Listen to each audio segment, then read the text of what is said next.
Well, good evening, staff of the City of Urbana and the public. Welcome to the Committee of the Whole meeting June 9th, 7 p.m., Urbana City Council Chambers. I'm Carol Ammons, and I'll be chairing the meeting tonight. Would the clerk please call the roll?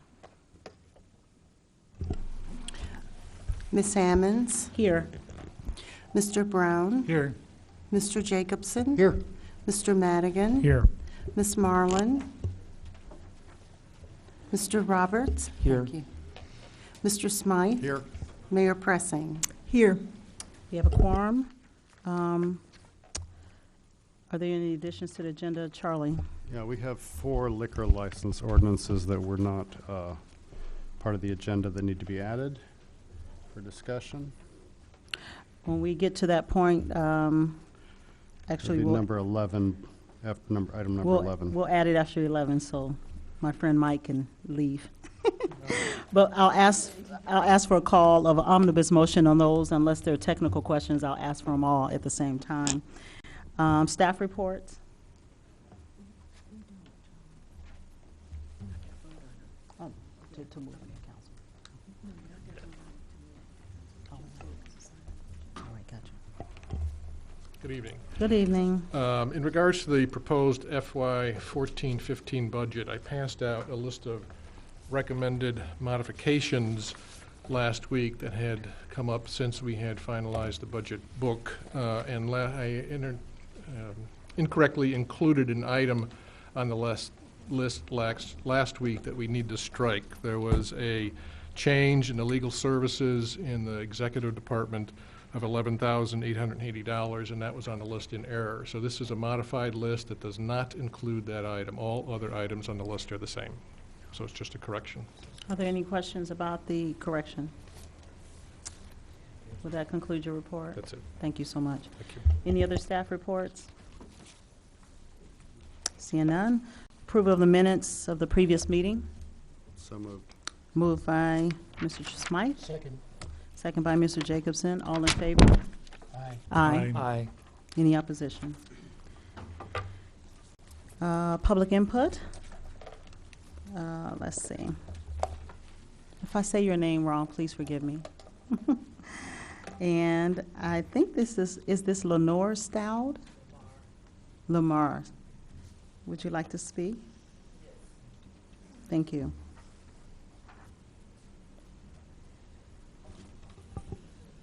Ms. Stout, you can sit at the table there. We have a time limit of 5 minutes for presentation, and our clerk will let you know when your time is ended. I'm here in regards of Barnes Mobile Home Park. Okay. I'm one of the residents, Okay. and this is the second time around for me, and I can't keep doing this. My health is not any good. I have an elderly father I help take care of, so I need to get somewhere permanent where I'm not going to have to move in the next 5 or 10 or 15 years. I can't keep doing it. Well, we appreciate you coming. You want to share anything else with the council at this time? No. Okay. We are working certainly to make sure that there's a smooth transition for those who unfortunately have to be relocated. Thank you. Thank you. Mayor. Yeah, we have not necessarily decided that people have to be relocated. So we're going to look at all the options and talk with every resident and see what you would like to do and see what the whole discussion can be about before we make a decision. So I appreciate you coming, and we didn't realize it was such a problem, but it is, so we'll deal with it. Thanks. I have Ms. Cynthia Green.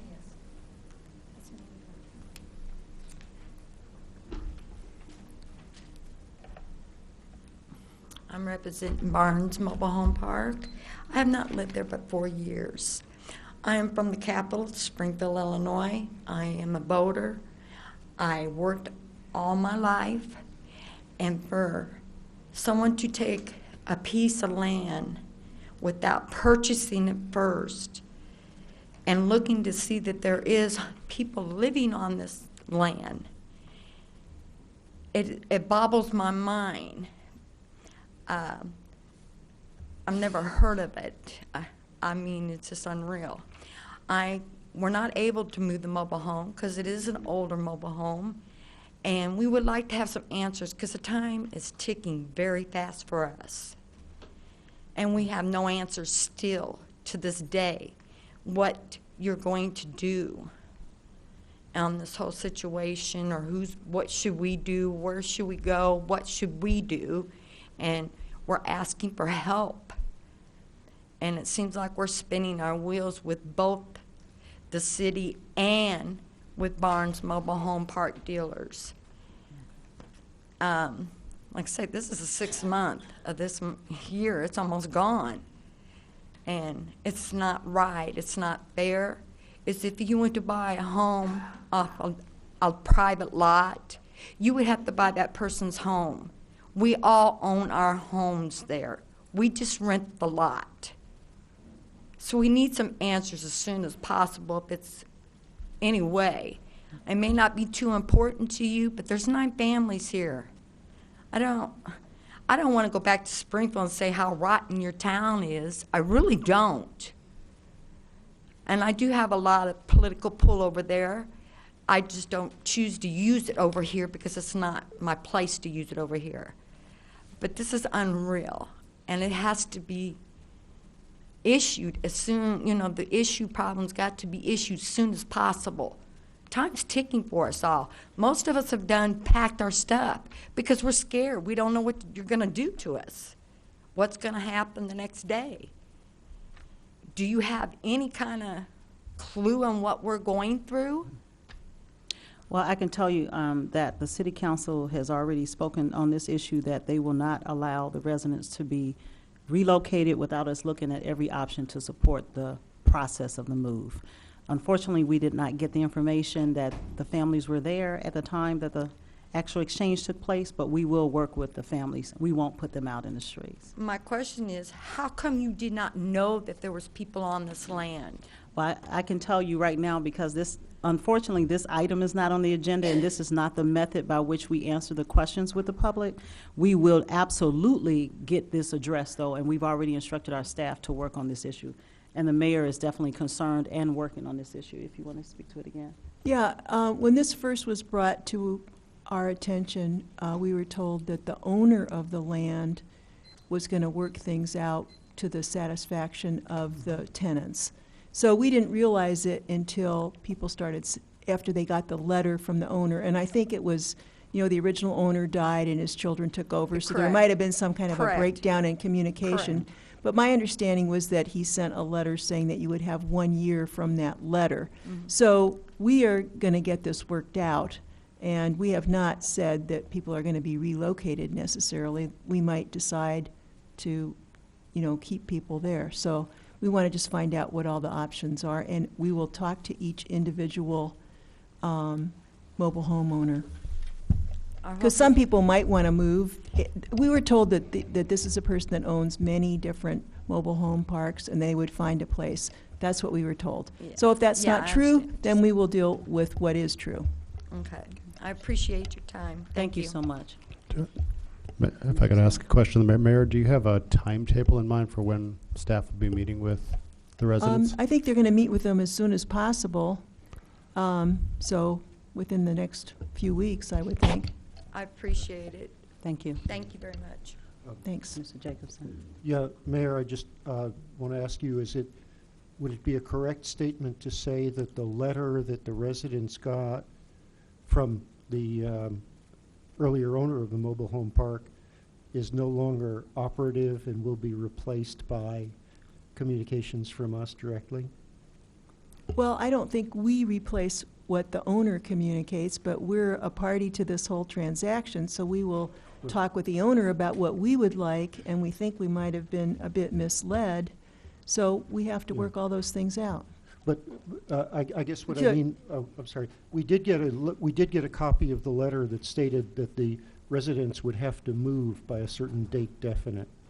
Now, that's not necessarily true now, is that correct? Right. From the city standpoint, that's not true. But we have to talk with all the parties. Appreciate it. Thank you. Thank you. Ms. Carletta Donaldson.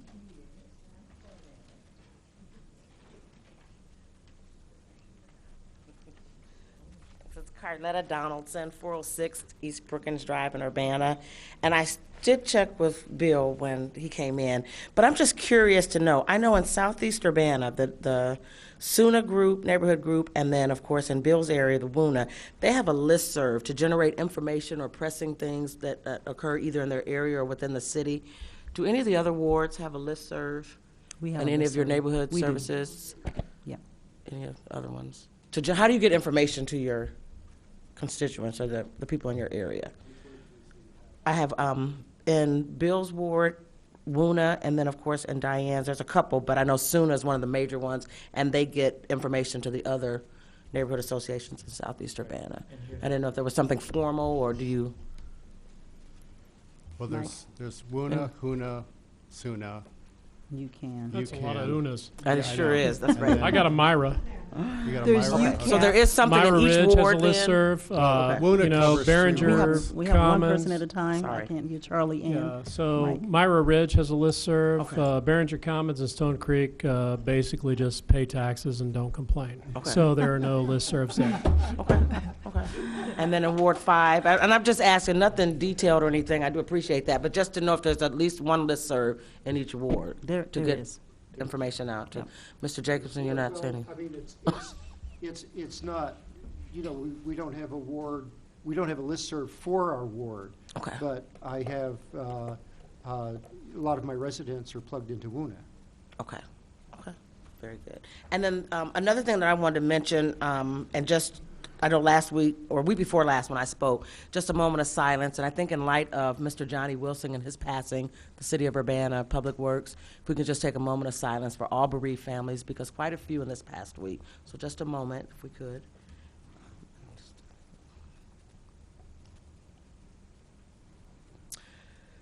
Okay, and then the final thing is, a couple weeks ago, I spoke at the city council meeting. Here's a result of me speaking at the city council meeting.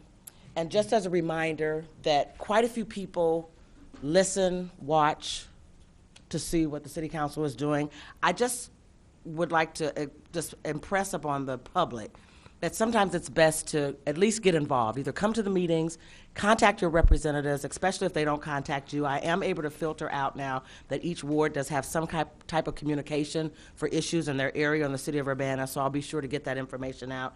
But we also have to remember that the future is our children as well. So again, as I take my seat, I thank you for all that you do. I know sometimes I do come and it may seem like I'm complaining, Mr. Madigan, but it's just, you know, some of the things that come to us, and it may be complaints to you, but if people are living in the city, they have questions, that shouldn't be considered as complaints, just concerns, it's considered concerns. So just remember that our young people and all people are watching the things that we do. Thanks. Thank you, Ms. Donaldson. The last public slip that I have is from Bishop King James Underwood and Reverend Dr. Evelyn Underwood, who wanted to just still share that they're concerned about the Dr. Ellis subdivision sewer problem that is still ongoing. I don't have any more public input slips at this time. Any more public input slips at this time? I don't have any, don't see any. I'll close public participation and ask for the presentation from Urbana Sister City Committee report. You'll see on your agenda that it is actually scheduled for 15 minutes, which I am really going to hold it to 15 minutes. It's 7:15. And that 15 includes council comments, so, you know. It is 15 minutes in totality, so if we could have our presentation at this time.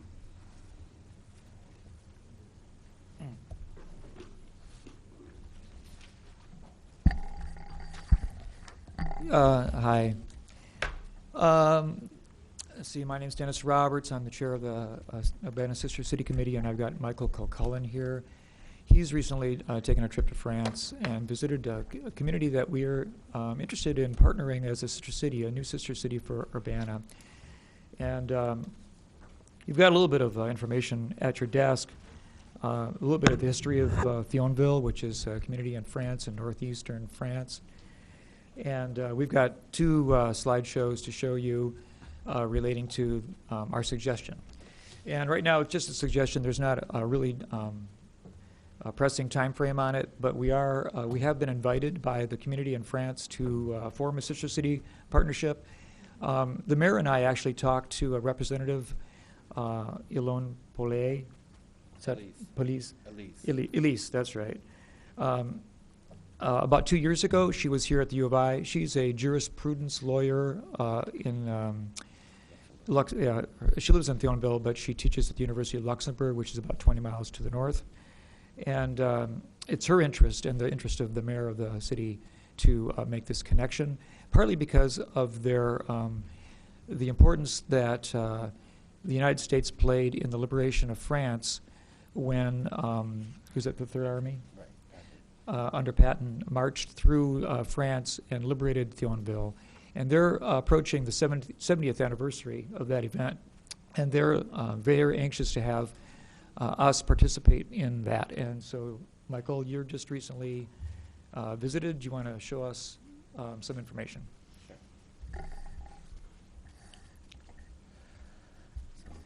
Okay, yes. I spent the past 3 months in Europe in multiple places, but I did, part of my business and pleasures was to go to Thionville.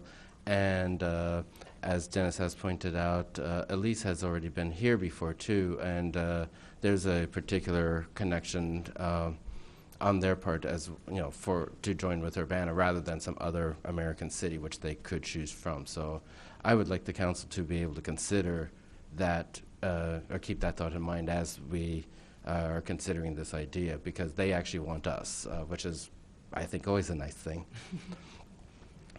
Okay, so first of all, about Sister Cities International, it's just it is an international organization. It creates relationships between cities and countries, and a lot of this is about the person-to-person citizen diplomacy. So by opening up individual citizens to exposure to other cultures and languages, especially post-World War II era, is that we are hoping to reduce the amount of wars or the bad feelings that come from wars and disputes, and trying to open up more citizens to be able to travel back and forth by having a sister city or some affinity to someplace else helps encourage everyone to grow as individuals and as a community.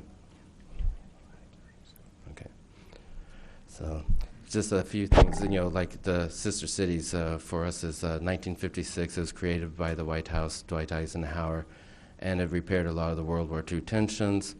So in the 70s, it did open up to China, and in the 2000s, it's even reaching into Africa. And our committee here has already been participating with Zamba Malawi, and we did the Sino-American initiative the last year or so. So we are already on our way helping with the international organization.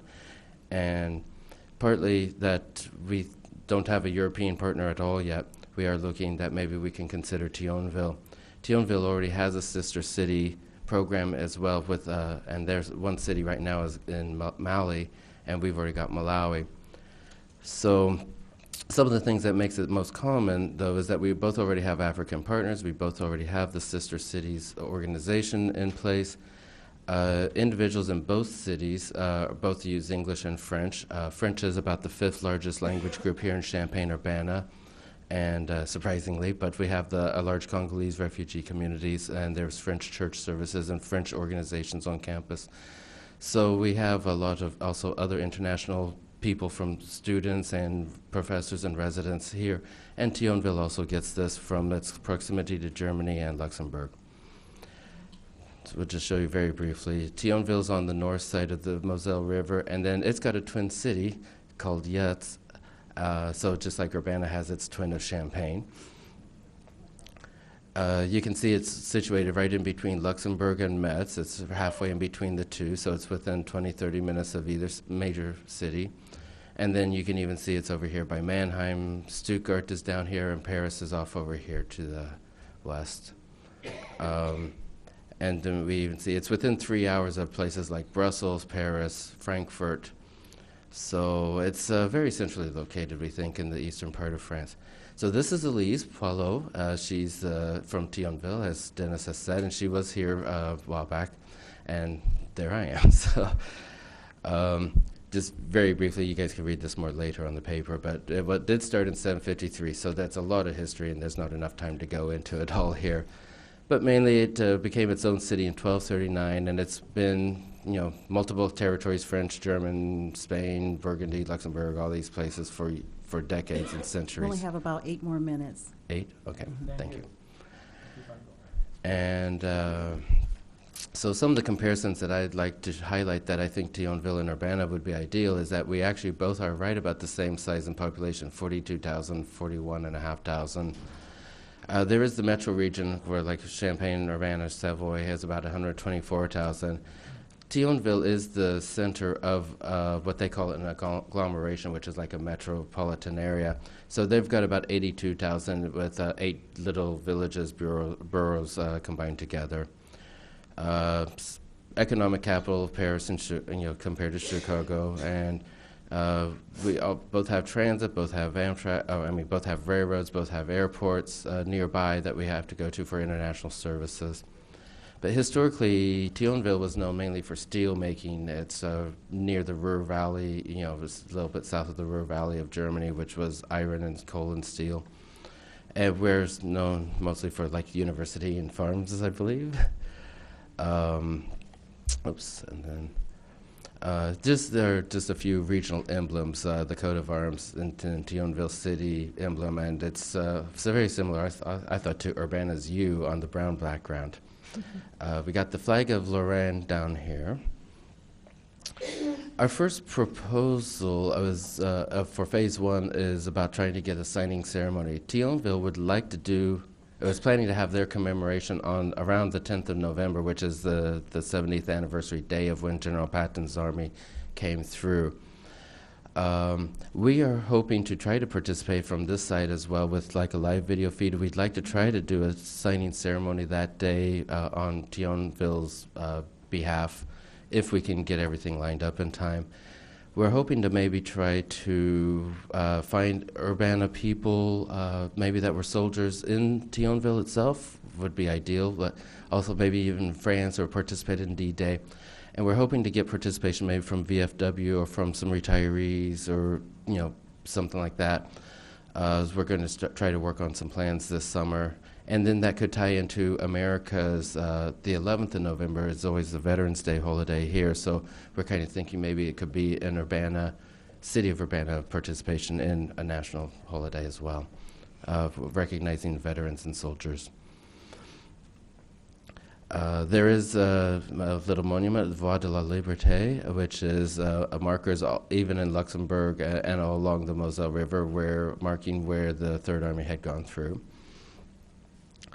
And then we would look after November. Our first thing would be to get the signed agreements, if we can. Then we'd like to try to work on cultural exchanges, which might be things like libraries, books, foods, recipes, travels. People starting to make contacts and going back and forth perhaps a bit during vacations or for education. There are 2 restaurants in Thionville that I actually found that are owned by Americans, and I found them quite accidentally, but with a name like Hell's Chicken. It's like, wait, that's in English, that's not French.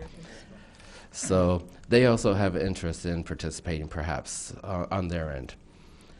So then eventually, we'd like to try to get people exchanges going, such as organized school, maybe high school students going back and forth or swapping, or maybe elder seniors, retirees could, and then University of Illinois students actually have access already to 20 universities in 3 countries, around 3 hours of Thionville. So if U of I students are over there, they could maybe make a weekend to Thionville and get to know people that way as well. So there's just possibilities. Just a little fun fact, since I've worked in movies too, I think a lot of you know that. So Urbana-Champaign has a bit of a movie-making group, and has been used for locations for some famous films. And so Thionville also was used as a setting for a film called Chocolat with Johnny Depp and Juliette Binoche. So that's just a little fun trivia. There's a few websites that when you have the printed PowerPoint that you could look up for further reference. Yeah, so in time, how's our time? Are we done? We have 4 minutes. Oh, we do? All right, so maybe I can show, is this click to exit? How do I exit? I'm not sure if you intend to have questions from the council if they have any, Yeah, but we only have 4 minutes. okay. Well, while he's looking up, All right. I do have brochures and maps and things that you guys can review after the meeting if you want today too, that I brought with. Okay, I'm just going to show these pretty quickly then. I don't know how to do this full page. How do you do it? If I want to get that full size, full page? How do we do it?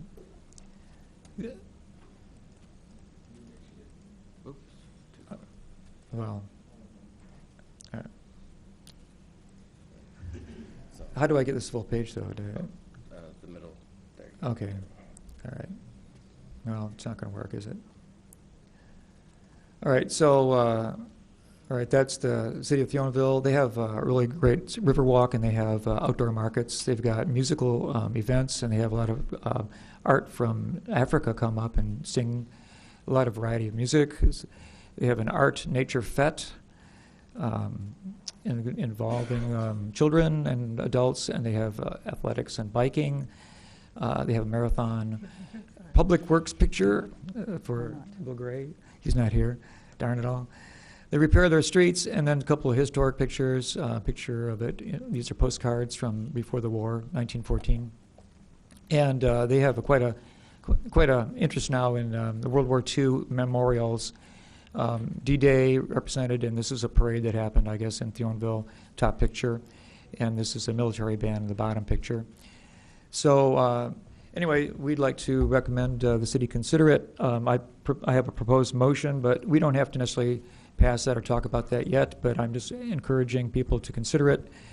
Sometime maybe this month, we'd like to pass a resolution and consider it, and it would cost no extra money to the city council. I think you should know that. The city can conduct multiple sister city programs under the same membership. Thank you. Thank you both. Okay. I'm going to go back and thank you. Then you can ask me questions. We have 2 minutes. Okay. So, Mr. Jacobson will get 30 of those seconds. Don't need that much. Do they have roundabouts? yes, they do. Yes. and bike trails as well. Yes, Laura. Yeah, I think we have a problem that we don't have staff to do things because we're kind of pinched financially, but I think it'd be a question of how many people in the community would like to be on the committee. I think it's interesting. I think we should have a European connection, and she was certainly very nice when we talked to her, and we're flattered that they would invite us, so I'm in favor of it. Okay. Yeah, as far as staffing, I will be like a lead person for this side of the project, and being that I speak French fluently, that would definitely help. I do have resources. I belong with FASO, the French American Students Organization, and we've already had one person from FASO last spring identify interest that they're going to be here this coming year, and they work on the Urbana side while I'm over in France. Très bon. working on that. Thank you. So. All right. No, Oh, just 10 seconds. I'm moving on. I'm moving on. Word is good. I move for 7:30. an additional minute. Nope. I'm chairing.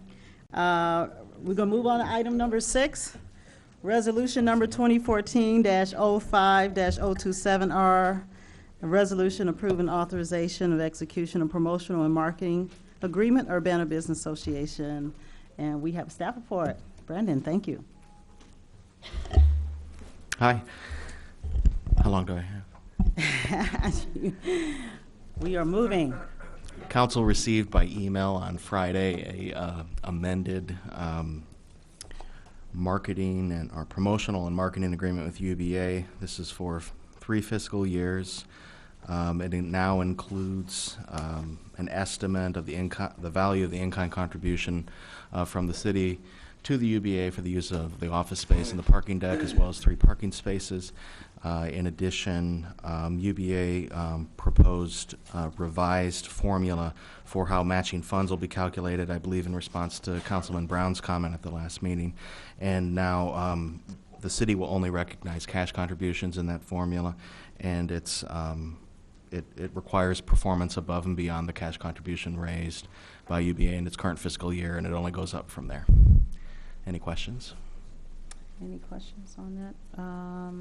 I think I saw Cynthia back there. Do you have questions for her? Technical questions at all for her on the UBA? Yep. Mayor. I like UBA. They were founded, I think, because there used to be two chambers of commerce, and then they were combined, and I think people in Urbana wanted to have, their own agency that would pay attention to Urbana. So this was done long before I was mayor. But I think UBA does a very nice job, and they really shouldn't be compared to EDC because they're more like a chamber of commerce. And I think they've done fantastic, and I think we should support them. Thank you. Any other comments, council? Dennis and then Mike. Okay. Diane Marlin had emailed two questions concerning the UBA budget, so I guess I'll just read them and maybe you can answer them. Her first question was, the amount budgeted for the UBA in the fiscal year of 15 draft budget totaled $108,370. This exceeds the $95,000 requested by UBA on page 200 of the CD budget.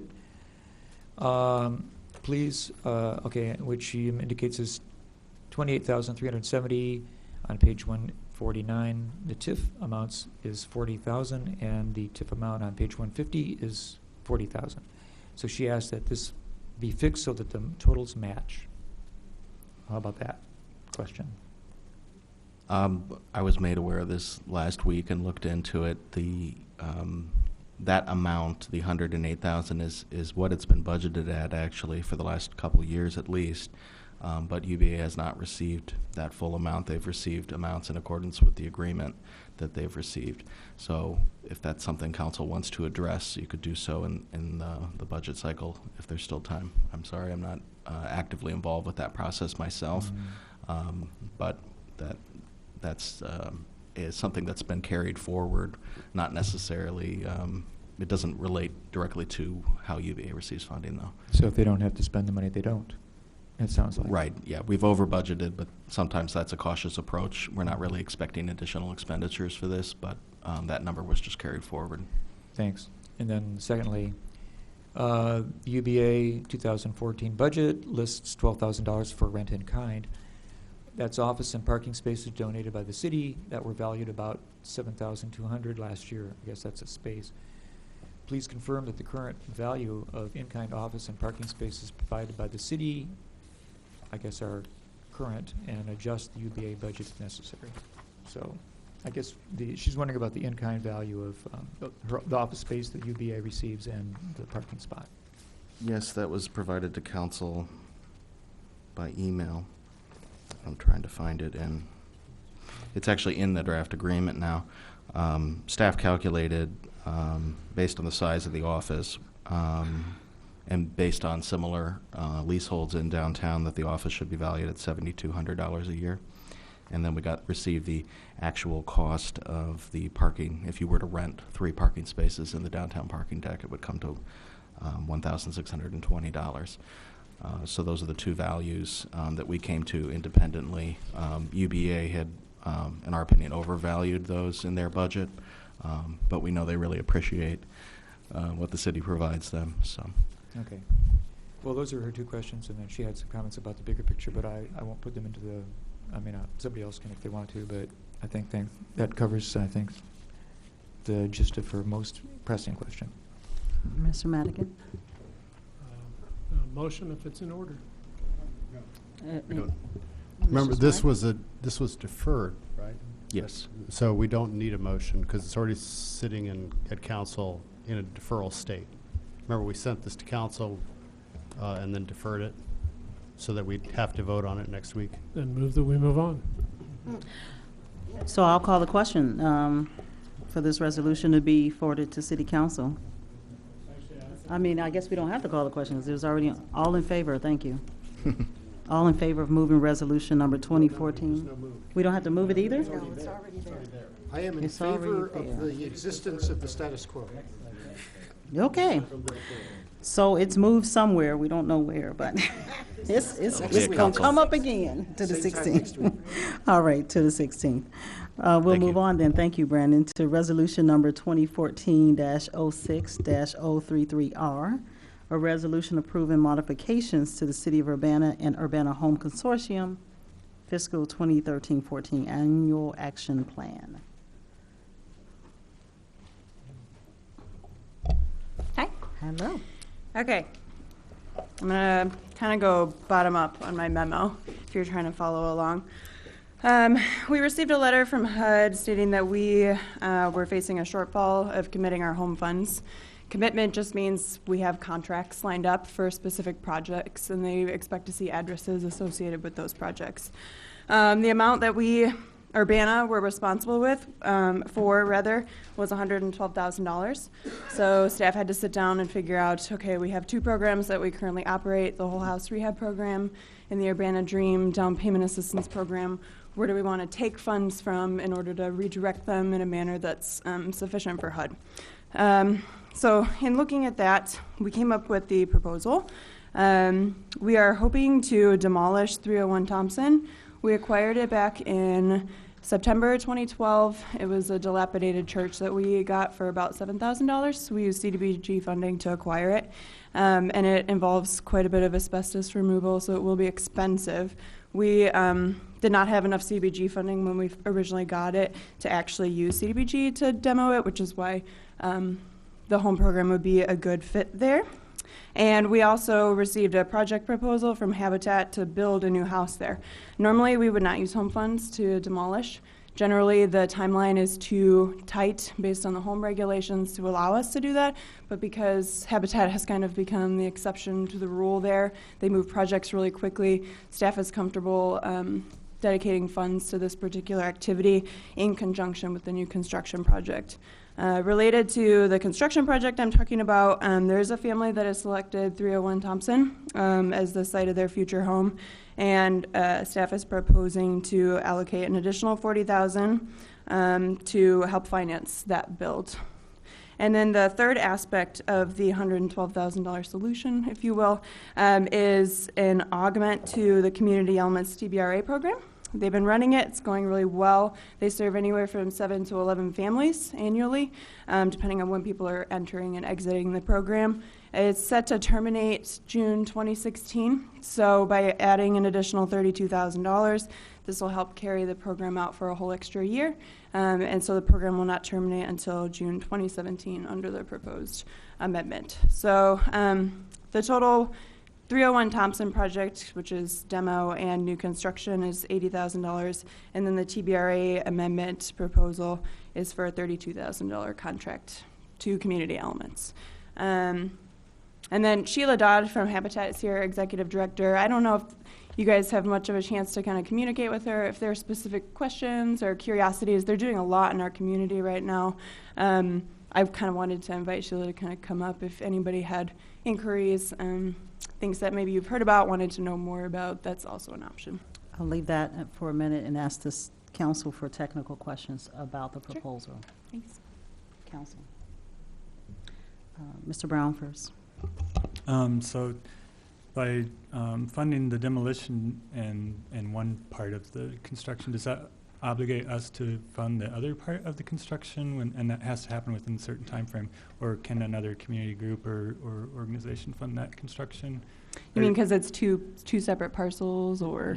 Well, yeah, I mean. Yeah. The way we can set it up is we can associate the demo with one particular address. There is a family that's actually selected 303 Thompson as the site of their future home. And I guess I should have mentioned this. We're in the middle of a bit of a snafu with Ecolab. Their 1302 West Dublin project, if you recall, that was the lease purchase. It started out as a single-family home buyer project. We had to convert it to lease purchase because we weren't able to secure a buyer that met all the credit requirements, all of that. The buyer has met all their credit requirements, but we've run into issues with the appraisal. So we had presented to CDC last month a proposed contract for 4 new construction builds using the Community Housing Development Organization funds, CHOTO funding, to build that other half of the lot. However, until we can get a handle on, okay, how do we move forward with the 1302 West Dublin project, we're a little wary of committing all of our CHOTO funding down to the last nickel, when we may have to commit additional funding to 1302 to make it happen. So we're looking at other financing options. Really, that's what's going on is the loan is not necessarily saleable on the secondary market because it's such a unique home. There haven't really been comparable sales in the neighborhoods that they looked at for the appraisal. So we did an appraisal on our own just to see, okay, would this actually be saleable? We've been working with Busey Bank, and they're great, and they had a lot of different grants that our buyer could qualify for. But if the loan's not saleable, she's not getting the fixed rate financing that's required for these grant programs, and we're kind of at a stalemate. So anyway, so I've proposed, or I'm bringing forth to council just the amendment portion. This all involves the City of Urbana funds, not the Choto fund. So 303, to answer your question, Bill, is still kind of up in the air. But we can demolish it, associate the demolition with 301 Thompson, because it'll become 301 and 303, and then we'll just wait to transfer 303. So they could actually start construction on 301? Yes, Okay. and we will do the demolition on our end. City staff will manage that particular part of the project, and then we'll split it into its original plat and give Habitat just the 301 site, because it is a two parcel lot. Mr. Madigan? So 301 Thompson, is it currently a taxable property? Well, the city owns it, so no, if legal went through all of But it was a their... church prior, so Mhm. now it's city-owned, so it's not on the tax rolls. Would this return it to the tax rolls? Yes, and my understanding Okay. is while Habitat owns a lot, until they start construction, it's actually still taxable. Yeah. I just didn't see that in Complicated. here, so I just assumed that it was taxable now, and it would be taxable. Okay, Mhm. thank you. Yeah. Any other technical questions on this? Mr. Smythe? I'm ready to make a motion. Move to send to council recommendation for approval. Is there a second? Yeah, I'll second. Or whichever. Mr. Jacobson seconds. All in favor? Aye. We just had discussion. Oh, no. Okay. Yeah, were we going to hear from Habitat or have a chance to ask questions? I was asking questions on the technical motion that's on the actual agenda. Unless you want a presentation from Habitat, which is not on this agenda, I'd like to move on. Yep. So I would say no at this It's point. not a presentation, it was just It's to not a answer. If it presentation, was, so if unless there are there's technical questions questions that... she can't answer, I'd Okay, like to and move then I on. have another technical question. How does Habitat, when they receive money from the homeowners as payment for their housing payment, is that done through Habitat? Do they finance the homeowners and then they roll that money into new homes? I'll let Sheila come up and answer. Oh, thank you. All righty. Yes, the principal payments of the homeowners goes into a special fund that we call our Fund for Humanity, and we use it to build future houses. And we do carry the financing on all of these properties at 0% interest. So as a proportion of the new housing that you're building, about what percentage of them are financed internally through that mechanism versus through Chotos and home funds and things like that? Our current builds are running between 80 to 90,000 to build, and we try to find obviously private partnerships or churches or others to help. And the Choto funds have really been helpful in building those relationships, especially in this economic times, because people that want to help are able to help at less money.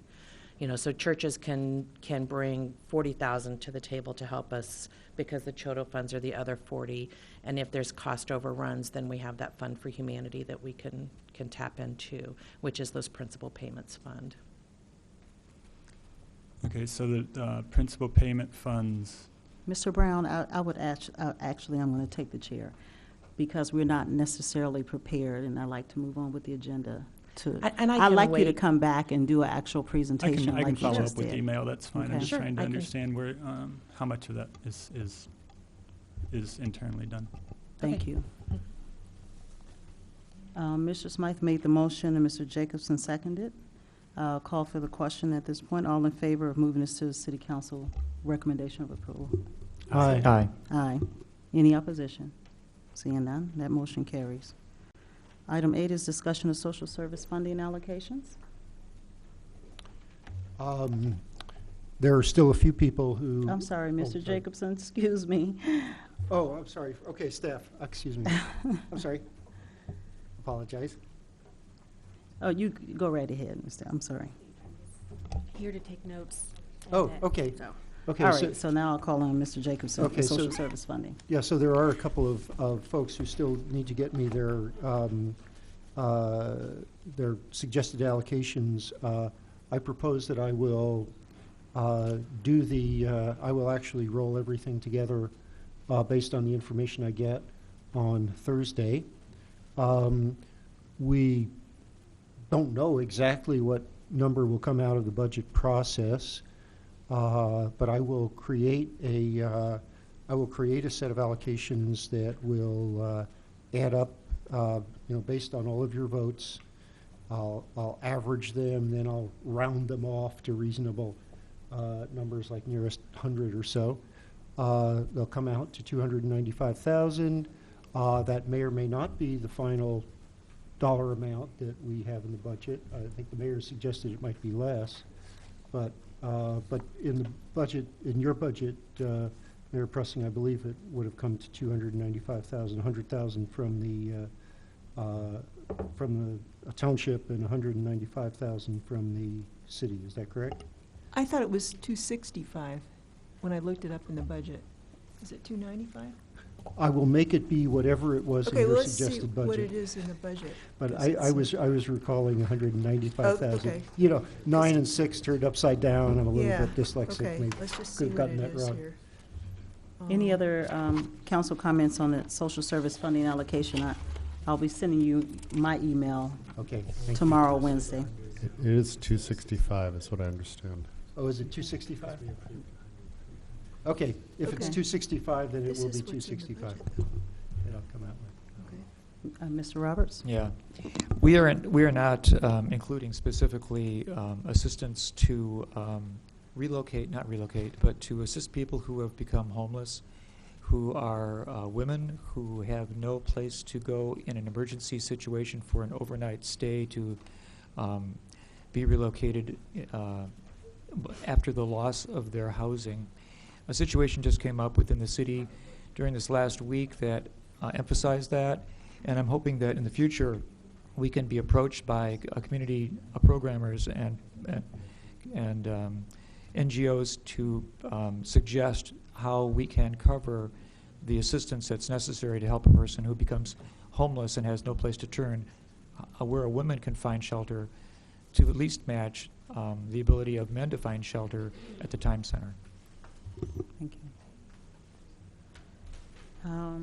So unless we have other requests of staff, I think we'll move from this discussion, and you'll get a combination from Mr. Jacobson and all of us. Thank you. Bill Brown just pointed out that at the township level, we raised it from what's in the budget, in the printed budget, from 65,000 from the township up to 100,000, so Right. you're right. Oh, okay. 295. 295, okay. All right. Thank you so much, Kelly. Next is item number 9, resolution number 2014-06-034R, and a resolution authorizing the execution of a law enforcement mutual aid agreement and the existence and formation of the Illinois Law Enforcement Alarm System, ILEAS, intergovernment agreement, and the chief will tell us what that's all about. Right. And I provided the information to you previously. There really are no technical changes. It's a matter of legal issues. Okay. Any questions for the chief around the ILEAS intergovernmental agreement? No questions. Thank Thank you, chief. Mr. Roberts? So I'll make a motion that we forward Resolution 2014-06034R, authorizing an execution of a law enforcement mutual aid agreement with the existence and formation of the Illinois Law Enforcement Alarm System, ILEAS, to the City Council with approval. Second. All right, that's second by Mr. Madigan. All in favor, signify by saying aye. Aye. Any opposition? Seeing none, that motion carries. Item 10, ordinance number 2014-06-057, An ordinance of the City of Urbana, Champaign County, Illinois, providing for the issuance of general obligation bonds, Series 2014, providing the details of such bonds, and for a levy of taxes to pay the principal of and interest on such bonds and related matters. And we have our Chief Financial Officer here.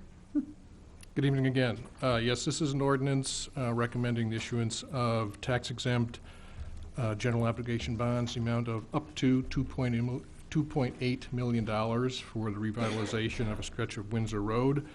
Pursuant to this, we contacted about 5 banks in the area, and 3 expressed interest in possibly issuing bonds for this. So we sent an RFP to those 3 banks on May 21st. By the deadline of May 30th, we received 3 proposals back, and the lowest proposal came from Commerce Bank, offering a tranche set up for the debt service, the lowest interest rate in the first year being 0.4%, escalating to the highest interest rate in the 10th year of 2.5%.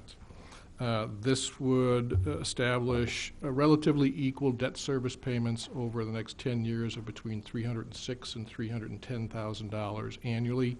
Principal and interest would be paid on January 1st and interest only on July 1st.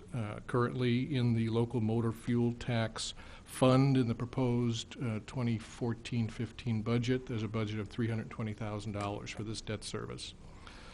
So staff recommends the acceptance of this proposal and pass the ordinance. Thank you. Any questions, Mayor, and then Mr. Madigan? I'd just like to comment that right now it is in the local motor fuel tax fund, but we will be looking for other sources of revenue, because I hate to take all the money and just put it on Windsor Road, because we have a lot of other streets that need repair.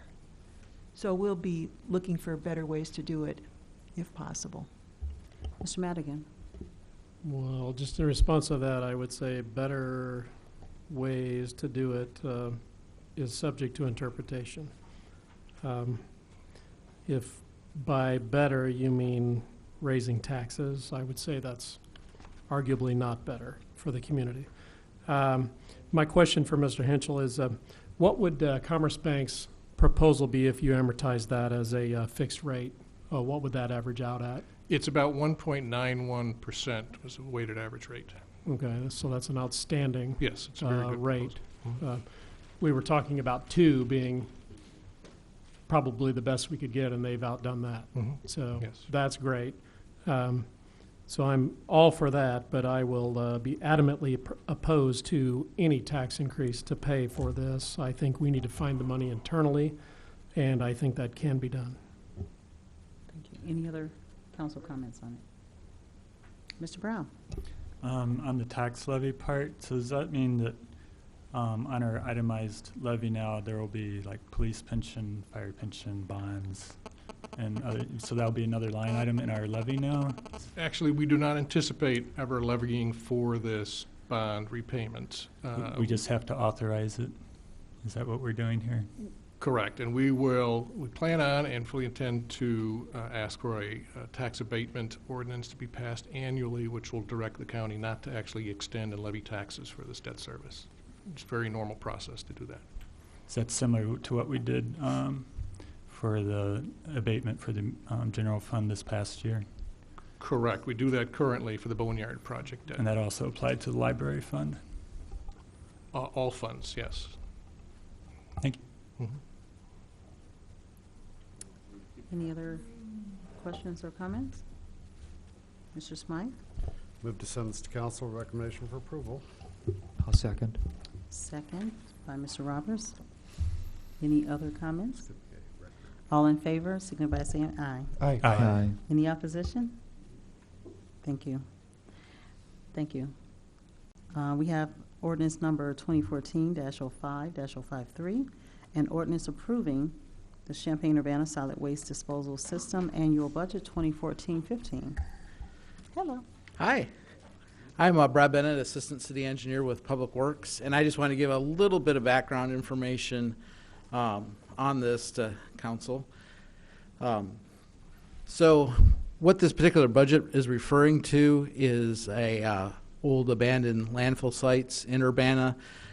What this aerial shows, and this was back from UCSD annexation agreement that you approved a couple months ago. But this is our landscape recycling facility, which is built atop some old abandoned Urbana landfills. So when we're talking about cuss words, which stands for Champaign-Urbana Solid Waste Disposal System, that's what we're referring to here. And then what this graphic shows is kind of a split out of what the different landfill sites were. So the three that are covered by cuss words are this 24-acre site, this 17-acre site, and this 10-acre site. The old 78 or 76-acre site is a older landfill that functioned up to 1975 that just accepted waste from Urbana. The three sites, the 24-acre, the 17, and the 10, accepted waste from both Champaign, Urbana, and the U of I, and hence there's an agreement that covers the long-term cost of monitoring the landfill to make sure it's not polluting the neighboring environment. And those costs are shared by Champaign, Urbana, and the U of I. The split of costs are 40% for Urbana, 40% for Champaign, and 20% for the U of I. And what you've got before you this evening is the budget for the proposed 14-15 year. You can see the three revenue source are the three entities there, and then as far as expenses go, you see most of our expenses are involved with monitoring the groundwater, seeing what direction it's moving in, as well as looking for contaminants in that groundwater. So with that, I'll open it up if there's any questions about the budget or about cuss words in general. All right, thank you. Council comments? Mr. Jacobson? I assume, but I'll ask anyway just to confirm, that we don't have problematic toxics in that site. Yeah, no, it's good news, and we do a annual report every year where we look for contamination based on the monitoring results, and I'm proud to report for our 22nd annual year of doing this, we still have not found any contamination. So knock on wood, we're good for another year. Mr. Madigan? Yeah, I have to say, hearkening back to my youth, I used to run heavy equipment on that landfill. I worked for the company that ran that site for quite a bit of time, but I wasn't there all that long, and they were very reputable and they were very careful about what they took. So I'm not surprised that you haven't found anything. I worked on the second and third phase of that thing. So yeah, just a little bit of history about me. Cool. So when You want to move this on? And I'll move that we recommend this ordinance to the full council for approval. Second. Second by Mr. Smythe. Any other questions or discussion items? Seeing none, all in favor? Aye. Aye. Any opposition? Thank you very much. Thank you, Mr. Brad Bennett. Seeing no more business for the committee, who do we have? Oh, the liquor license. Oh, you told me that, right? Mr. Madigan, we have 4 liquor licenses if you want to. State law precludes me as a liquor license holder in the city of Urbana from participating in this discussion, so I shall recuse myself. Thank you so much. You can even go home. We did that on purpose for you. That was good. All right, we have 4 items. Entertain a motion on these. Mr. Smythe. Yeah, so that we know what they are. It's Emma's Eatery at 114 Vine Street from the Black Hawk Restaurant Group. The Hot Spot Restaurant LLC at 1809 South Philo. La Morenita Mexican Store at 607 North Cunningham.